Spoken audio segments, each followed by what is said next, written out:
This channel does not promote any violent, harmful, or illegal activities. All content provided by this channel is meant for an educational purpose only. গতকাল মুখ্যমন্ত্রী দীর্ঘক্ষণ বসেছিলেন junior ডাক্তারদের সঙ্গে আলোচনা করার জন্য, কিন্তু জুনিয়র ডাক্তাররা কোনোভাবেই আলোচনায় আসছেন না। কি বলবেন একজন সাংসদ হিসেবে তাদের এই মনোভাব? দেখুন, আমি জুনিয়র ডাক্তারদের সাথে কোনোদিনও আমি বলিনি যে তারা ভুল কাজ করেছেন। আমরা সবসময় তাদের সাথে চলছি, তাদের পাশে রয়েছি, কারণ তারা বিচার চাইছে। দেখুন, আমরা সবাই বিচার চাইছি। আমরা চাই দোষী শাস্তি পাক, আমরা চাই দোষীরা শাস্তি পাক, যেই হোক না কেন সে আমাদের সামনে আসুক, তাকে সাজা দেওয়া। তার জন্য এই আন্দোলন, তার জন্য এই প্রতিবাদ, সেটাকে আমরা 100% সমর্থন করি।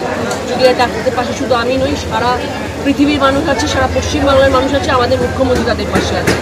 কিন্তু আমাদের একটাই বক্তব্য ছিল যে আমরা তিলোত্তমার জন্য আন্দোলন করছি, তিলোত্তমার জন্য প্রতিবাদ করছি, কিন্তু আজকে তাদের এই অবরোধ,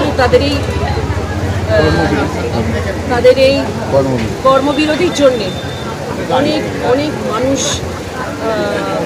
দুঃখ পাচ্ছেন, কষ্ট পাচ্ছেন, অনেক মানুষ মারা যাচ্ছেন, অনেক তিলোত্তমা তৈরি হচ্ছে, অনেক অভয়া তৈরি হচ্ছে, অনেক বাচ্চার বাবা মা মারা যাচ্ছে, অনেক পরিবারের মানুষ চলে যাচ্ছে। তাদের কথা একটুখানি ভেবে দেখলে খুব ভালো হয়, কারণ সাধারণ মানুষের